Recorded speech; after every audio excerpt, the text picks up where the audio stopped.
Das duas maneiras, muitas vezes, a angústia que a gente quer fugir, a consequência que a gente quer fugir, que normalmente a gente quer fugir dos sofrimentos, vai acontecer, talvez do mesmo jeito. Talvez não vai ser evitado o que a gente quer tanto evitar, que é o sofrimento. Talvez vai vir um sofrimento de uma outra maneira. Então, hoje em dia, o que eu considero? Eu penso sim, mas eu penso qual consequência eu vou lidar.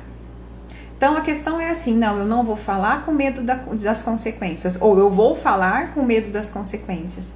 Mas é perceber que das duas maneiras existem consequências e considerar qual consequência eu prefiro lidar. E nesse preferir lidar, gente, entra até aquela consequência que eu já sei lidar, então eu vou escolher falar ou não falar, de acordo com aquela consequência que eu sei lidar. Então com ela eu vou lidar hoje porque eu estou preparada. Ou até assim, não, eu vou arriscar.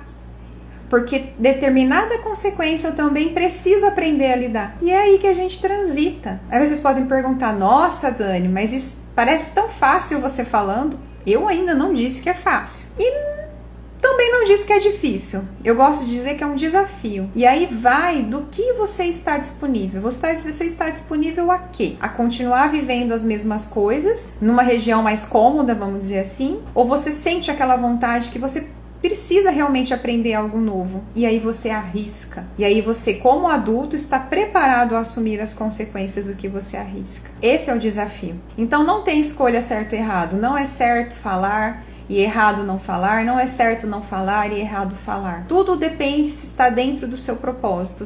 Se naquele dia o seu propósito você escolhe não falar porque é o que mais vai te levar ao seu propósito do dia, ok. Se é falar, ok também. Se você não faz ideia, escolhe e arrisca, porque a gente não nasce sabendo. Desde que a gente aprendeu lá atrás, vamos colocar aí a engatinhar, a tentar pegar um objeto, a andar, a gente arriscou. A gente nem lembra disso, mas a gente correu riscos. A gente correu riscos de fazer força com as nossas mãos para engatinhar e cair com o rosto no chão. Provavelmente a gente fez isso. A gente correu o risco de tentar ficar em pé e cair, mas só aprendeu porque correu o risco. E assumiu a consequência de alguma maneira. Na verdade, na época tínhamos cuidadores. Hoje, os nossos cuidadores somos nós mesmos. E se nós conseguimos chegar aqui até hoje, é porque nós somos capazes de cuidar e de assumir essas consequências. E aí vem a postura do adulto, para que isso seja feito. Então, o meu convite aqui é para que nós aprendamos essa postura de adultos juntos. Porque é um desafio. Crescer é um desafio. Com você acontece tudo isso que eu tenho falado também? Olhando aqui, né, a pergunta que mais me vem aqui com relação ao falo ou não falo, até que ponto nós estamos disponíveis a nos responsabilizar pelo que falamos ou não falamos. Que aí vem outro ponto. O que é assumir? Primeiro nós temos medo da consequência, independente se eu falo ou não falo, às vezes temos medo. O medo muitas vezes vem porque nós ainda não nos responsabilizamos por isso. Ainda é mais fácil responsabilizar o outro, porque se eu não falo e o outro falou, a consequência deu ruim, é culpa do outro. Vou até tirar a palavra culpa aqui, para não ficar muito pesado. A responsabilidade é do outro. Se eu falo, talvez eu puxe mais a responsabilidade para mim. Mas se eu não falo, também tem responsabilidade. Eu também tenho a minha parcela de responsabilidade. Então, o falar, talvez por nós materializarmos algo, e fica mais claro a nossa parcela de responsabilidade. E aí, a gente vem com aquela assim, será que eu vou assumir isso? Será que eu vou segurar esse reggae? Será que eu vou segurar essa bronca?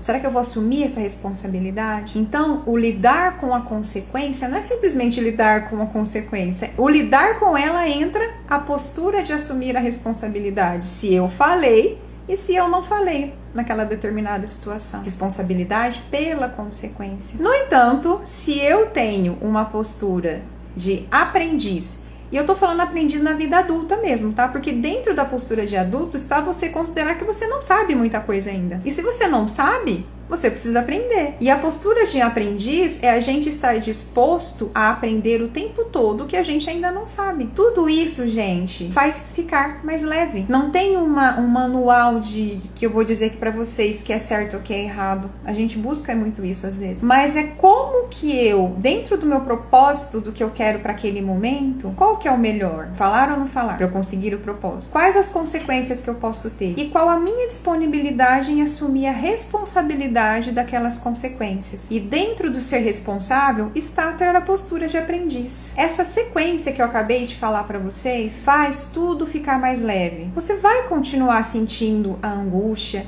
vai vir às vezes vozes na sua cabeça das suas crenças dizendo, ó, não vai por aí. Mas mesmo acontecendo tudo isso, você estando mais seguro do que você é, do que você sente, que você está aprendendo, tudo fica mais leve. Acho que entra aqui, eu posso até citar a palavra humildade. A humildade está na postura do aprendiz. Você reconhecer que você tem potencial para aprender, mas que ainda não sabe. E tá tudo bem isso. Para mim foi uma das coisas mais libertadoras eu assumir que eu não sei. Aliás, eu tô numa fase da minha vida que eu nunca falei tanto não sei. E fica tudo mais leve. Não eliminei nada, não eliminei a minha angústia, não eliminei meu medo. Meu medo ele continua aqui. Não eliminei as vozes da minha cabeça. Elas vão continuar, mas elas não tem tanta força. O medo fica mais leve. O medo não tem tanta força. Na verdade, o medo até me ajuda a ter a coragem, me ajuda a ter a fé, me ajuda o outro lado. O medo, o contrário do medo, eu considero que seja a fé.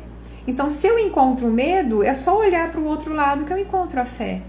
O acreditar que é possível, acreditar que eu tenho as minhas potencialidades. Bom, para quem não sabe, eu faço dentro do meu atendimento de autoconhecimento e comunicação, eu uso várias ferramentas, uma pedagogia de autoconhecimento, a filosofia da constelação familiar, o reiki, as técnicas ou o próprio método da aprendizagem da programação neurolinguística, o que eu aprendo de mim e principalmente o que eu aprendo de mim. E eu utilizo algumas cartas, eu gosto muito, eu considero que nada é por acaso, né? O acaso é o que a gente chama de inconsciente, e o inconsciente nos movimenta, a gente está interligado com tudo, com o universo, entre nós. Você que está ouvindo aqui agora, você não está ouvindo por acaso. Eu gosto muito da palavra sincronicidade, né? Tem um motivo. E eu tiro cartas, né? Eu tenho, assim, algumas cartas para mim. Sabe quando igual quando a gente vai abrir um livrinho, vamos ver o que o livrinho tem pra mim hoje. Aí você abre naquela página e parece que é para aquele dia aquela mensagem cai. As cartas que eu utilizo, né, do baralho que eu utilizo é um oráculo.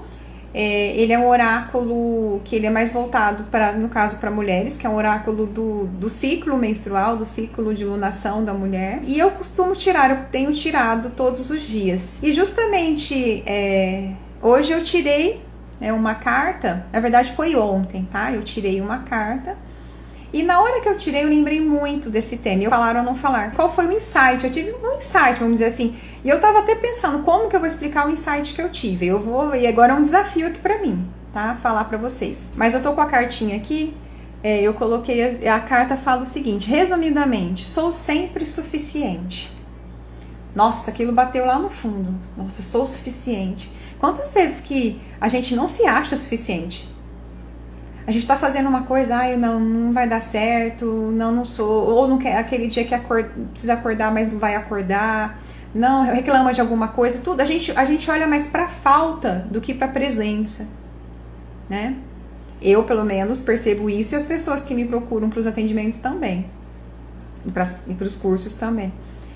E na hora que eu li assim, sou sempre suficiente, me veio um insight assim, nossa, será que a sensação de que eu não sou suficiente é um dos motivos desse dilema de falar e não falar? Então, meu insight, gente, na verdade é uma pergunta. Será que essa sensação de não ser suficiente, de sempre estar faltando alguma coisa, é uma do que me motiva a ter esse medo de falar ou não falar? Porque se eu sou o suficiente, do jeito que eu sou, gente, não tô falando que eu sou melhor, nem você, né? Quando a gente pega assim, sou sempre suficiente, que é melhor para eu, não, sou, do jeito que eu sou é suficiente. O Bert Hellinger falava isso, né?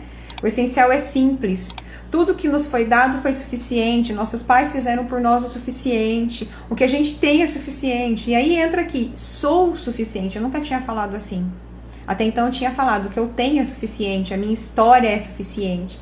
Mas na hora que eu li ali, sou suficiente, e melhor, sou sempre suficiente, bateu muito fundo, tá batendo aqui até agora.